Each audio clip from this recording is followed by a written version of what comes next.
बाबर ने और पाकिस्तान ने इस सुनहरे मौके को, गोल्डन अपॉर्चुनिटी को एक बार फिर जाया कर दिया। लेकिन आज वनडे क्रिकेट, जो मुझे लगता है कि बाबर आजम का एक पेट फॉर्मेट था, एक और मौका उन्होंने जाया किया। वो जो रिजवान साहब हमें कहते थे कि जनाब या तो विन है या फिर लर्न है, भाईजान आप लर्न क्या कर रहे हैं?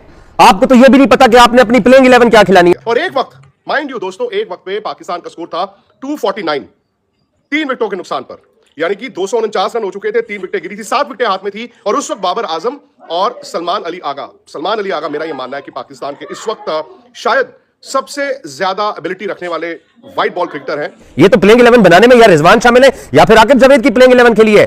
आप कैसे 4 बॉलर के साथ यहां न्यूजीलैंड का मुकाबला करने के लिए उतर सकते हैं? आप कैसे ये गलती कर सकते हैं, इतनी बड़ी गलती? ओ भाई, वो जो आप लर्न करने की कोशिश कर रहे थे, उससे कम से कम लर्न ही कुछ कर लीजिए, कुछ सीख ही लीजिए।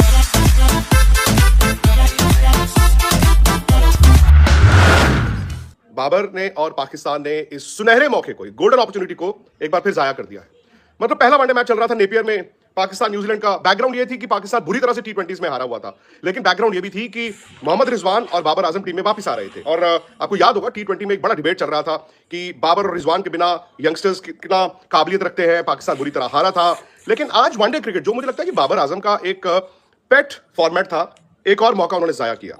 हालांकि बोर्ड पर न्यूजीलैंड ने 344 रन लगाए थे, 344 नेपियर में, लेकिन ग्राउंड थोड़ा साइड की बाउंड्री छोटी है, तो फिर भी लगा कि चलो शायद पाकिस्तान आज अपना दम दिखाएगा। और एक वक्त, माइंड यू दोस्तों, एक वक्त पे पाकिस्तान का स्कोर था 249, 3 विकेटों के नुकसान पर, यानी कि 249 रन हो चुके थे, 3 विकेटें गिरी थी, 7 विकेटें हाथ में थी। और उस वक्त बाबर आजम और सलमान अली आगा, मेरा यह मानना है कि पाकिस्तान के इस वक्त शायद सबसे ज्यादा एबिलिटी रखने वाले वाइट बॉल क्रिकेटर हैं। उनको टी20 में कप्तानी भी की गई और दोनों अच्छा बैटिंग कर रहे थे। और एक वक्त था जहां पर इन्होंने लगातार रन्स बनाने शुरू किए, क्योंकि पाकिस्तान शुरू से लग रहा था कि सिर्फ खेल रहा है, लेकिन जैसे ही रिजवान आउट हुए, बाबर को और सलमान अली आगा को एक मौका मिला और उन्होंने तेज रन बनाने शुरू किए। और वहां पर न्यूजीलैंड दबाव में आ गया था। मतलब ऐसा भी लग रहा था कि कहीं ये ना हो कि आज पाकिस्तान 345 चेज कर दे। सो मैं आपको लेकर चलता हूं वहां पर जहां पर 249 फॉर 3, बाबर आजम 78 पर खेल रहे हैं, सलमान अली आगा भी जबरदस्त शुरुआत उनको मिल चुकी है। इनफैक्ट वो डोमिनेट कर रहे थे।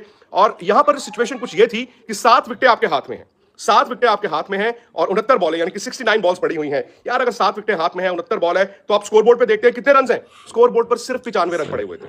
मतलब 95 रन बनाने थे पाकिस्तान ने। 95 69 बॉलों में 7 विकेटें हाथ में है, 2 सेट बैट्समैन हैं, उनमें से एक बाबर आजम है, एक सलमान अली आगा है। तो मुझे लगा पाकिस्तान शायद आज ना 345 चेज कर देगा।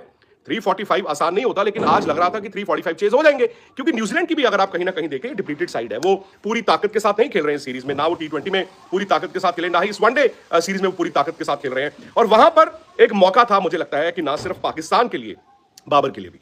मैं बाबर का फैन हूं और बाबर को मैं पिछले 5 साल से देख रहा हूं। उनकी गेम जो थी वो पहले ऊपर गई और फिर पता नहीं क्या, मतलब जो भी वजह है, लेकिन बाबर के ऊपर जो भी दबाव है अब उनके खेल में दिखता है। तो बाबर और सलमान अली आगा वहां पर खेल रहे थे, बाबर आजम आउट हो गए।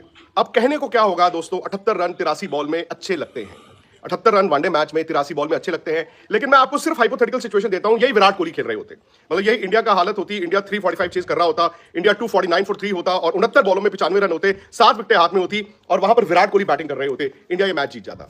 मतलब 10 में से 7 या 8 मैच इंडिया ने चेज कर देने थे। और मुझे भी ये लगा कि यार बाबर के पास ना आज मौका है, जो उनके क्रिटिक्स हैं उनको मुंह तोड़ जवाब देने का। बिकॉज आप भी जानते हैं कि पाकिस्तान में उनकी बड़ी तनकीद हो रही थी हालिया कि जी क्या हो गया बाबर, कहां गुम हो गए बाबर, और बाबर वहां पर आउट हो गए। अच्छा, बाबर का आउट होना था और उसके बाद क्या हुआ, अगला खिलाड़ी आके रन आउट हो जाता है, उससे अगला खिलाड़ी आउट हो जाता है और अचानक से जहां पर आपकी 3 विकेटें थी, आपको बोर्ड पर 6 विकेटें दिखती है, फिर वो 6 7 हो जाती, 8 हो जाती, 9 हो जाती, 10 हो जाती है। पाकिस्तान पूरे ओवर नहीं खेल पाया। पाकिस्तान 271 रनों पर ऑल आउट हो गया। Can you imagine? लास्ट 7 विकेटें उनकी सिर्फ 22 रन, 22 रन जोड़ के टीम ऑल आउट हो गई, पूरे ओवर भी नहीं खेल पाई। मतलब ऐसे मौके ना कभी कभी मिलते हैं और मेरा ये हमेशा मानना है कि यार आप गुड बैट्समैन से ग्रेट बैट्समैन का जब ट्रांजिशन करते हैं तो ऐसे मौकों से करते हैं। बात तो रनों की होती ही है कि आपने रन बनाए, लेकिन जब इस तरह का मैच आप जीतते हैं या जिताते हैं तो वो पारी यार आपको कहां से कहां ले जाती है। और शायद बाबर और सलमान आगा आज उस मौके को वेस्ट कर गए। इतना मुश्किल नहीं था। अगर आप 345 को 345 की तरह देखते हैं तो भाई मुश्किल होता ही है, आप जानते हैं अक्सर इतना चेज होता नहीं है, लेकिन जब आप उसको ब्रेक डाउन करते हैं, और ये बड़ी टीम की निशानी है, एक बड़ी, अब हमने इन 10 ओवर में बनाने हैं, कितने रन अगले 5 ओवर में बनाने हैं, अब क्या रह गया, अब कैसे करना है, वहां पर जाकर पहले बाबर आउट हो गए, उसके बाद जैसे मैंने आपको बताया कोलैप्स हो गया। तो पाकिस्तान वनडे सीरीज ऑलरेडी पहला मैच हार चुका है। मुझे नहीं लगता कि उनके लिए आने वाले मैचेस भी इतने आसान होंगे, बिकॉज वो टीम ना अब they are on a down है। और पाकिस्तान के फैंस इस बात को जरूर समझेंगे और समझते होंगे भी कि उनकी टीम में कोई दिक्कत तो है, वो हार का डर है, फियर ऑफ फेलियर है, या जो भी बात है, मुझे लगता है कि अब ना कुछ प्लेयर्स उस चीज को झेल नहीं पा रहे हैं। आपके रन आते हैं, रन बड़े जरूरी होते हैं यार, रन जो है वो आपको और आपकी टीम को मदद करते हैं, लेकिन यार कभी कभी ना आपको उस तरह की पारी खेलनी होगी जहां पर आप कहते हैं कि नहीं मैं निकल गया। और मुझे याद है इंडिया की एक फेयरली यंग वनडे टीम थी, ये मैं 2013 की आपको बात याद करा रहा हूं, और आपको याद होगा ऑस्ट्रेलिया की टीम इंडिया आई थी, और उसमें क्या हुआ था, दो ऐसे मैचेस थे जहां पर 350 ऑस्ट्रेलिया ने बनाए थे, और इंडिया ने वो 350 दो मरतबा बैक टू बैक चेज किए थे। रोहित शर्मा, शिखर धवन और विराट कोहली, ये भारत का 1-2-3 होता था। और आपको याद होगा उस वक्त किस तरह से ये खिलाड़ियों ने जब ये मैच जिताने शुरू किए, मैच जिताने वाली पारियां खेलने की, तो फिर लोगों ने कहा अरे यार विराट कोहली क्या ग्रेट प्लेयर है, यार शिखर धवन क्या ग्रेट प्लेयर है, और रोहित शर्मा क्या ग्रेट प्लेयर है। और देखिए इन तीनों ने ऐसा भारत के लिए रूल किया, राज किया। शिखर धवन आज टीम में नहीं है, बट आप सब जानते हैं उनके रिकॉर्ड्स क्या हैं। रोहित शर्मा, विराट कोहली आज भी खेल रहे हैं। और एक बड़ा प्लेयर ना इस तरह के मौके का इंतजार करता है कि कब मिलेगा मुझे इस तरह का मैच, कब मिलेगा मुझे इस तरह का मौका जहां पे मैं 345 चेज करूंगा। कहीं ना कहीं मुझे लगता है कि बाबर के हाथ से वो मौका फिसला है। रन जरूर बनाए उन्होंने, और हो सकता है कि आने वाले मैचों में आप देखें कि वो अपनी गलतियों से, मतलब पाकिस्तान की टीम अपनी गलतियों से सबक ले और बेहतर होकर आए।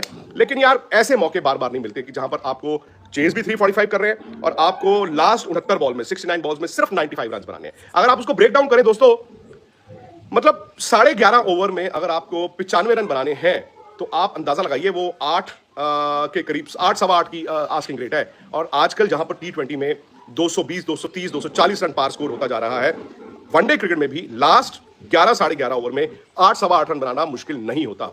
तो वहां से आपकी टीम कोलैप्स हो गई, 22 रनों में सारी विकेटें गिर गई, और साथ ही साथ ये मौका उनके हाथ से निकल गया। पाकिस्तान के लिए आने वाला वक्त शायद थोड़ा और मतलब मुश्किल ही होगा, बिकॉज टीम का विश्वास नहीं है अपने पे। शायद टीम इनकी डिसजॉइंटेड भी है, और मोहम्मद रिजवान और बाबर पे बहुत कुछ निर्भर भी करता है। अब तजुर्बा भी है उनके पास, ऐसा नहीं है, एबिलिटी भी है, तजुर्बा भी है, लेकिन कोई ना कोई ऐसी कमी रह जाती है, विश्वास की कमी कह लीजिए या कुछ भी कह लीजिए। अब होगा क्या ना, आप झूलते रहेंगे ये गुड बैट्समैन, इस टीम के गुड बैट्समैन में। अगर आपको इस जनरेशन का ग्रेट बनना है तो आपको इस तरह के मैच जिताने हैं। भले वो, मैं नहीं कहता हूं हर मैच में आप 100 बना के ही मैच जिताएं, कभी कभी 22 not out, 28 not out, 35 not out, 40 not out, वो भी आपको गुड से ग्रेट ले जाते हैं, लेकिन मैच खत्म करने होते हैं। तो मुझे लगता है कि शायद पाकिस्तान इस बात को समझ रहा होगा कि अब उनकी टीम शायद, जो पाकिस्तान में एक मतलब अलग ही अंदाज का क्रिटिसिज्म होता है प्लेयरों को लेके, इन प्लेयरों को डरा दिया है। क्या होता है ना, जब आप जीतते नहीं हैं, जब आप फिनिश नहीं कर पाते हैं, तो आप में ना खुद की विश्वास की कमी क्या होती है। जब आपके सामने वो फिनिश लाइन भी होती है, आपको विश्वास नहीं होता कि हम क्रॉस कर पाएंगे कि नहीं, वहां पर घबराहट होती है। फिर वो मोमेंट ऑफ मैडनेस आता है, 5 मिनट, 10 मिनट, 15 मिनट,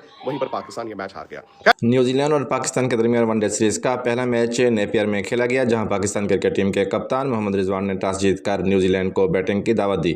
मेजबान न्यूजीलैंड ने मुकर्रर 50 ओवर में 9 विकेटों के नुकसान पर 344 रन बनाए और पाकिस्तान को जीत के लिए 345 रन का हदफ दिया। केवीज की इनिंग्स में मार्क चैपमैन 132 की शानदार इनिंग्स खेली और नुमायां बल्लेबाज रहे। न्यूजीलैंड के 345 रन के हदफ के ताक़ुब में पाकिस्तान की जानिब से इनिंग्स का आगाज ओपनर अब्दुल्ला शफीक और उस्मान खान ने किया। ताहम ओपनिंग पार्टनरशिप की टीम के लिए ज़्यादा रन बनाने में कामयाब न रही।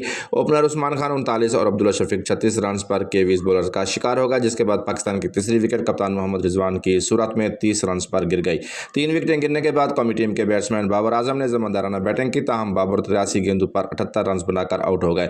बाबर आजम के बाद कौमी टीम की सारी विकेटें एक एक के बाद गिरती चली गईं और यूं पाकिस्तान की पूरी टीम 44वें ओवर में 271 रन पर ऑल टीम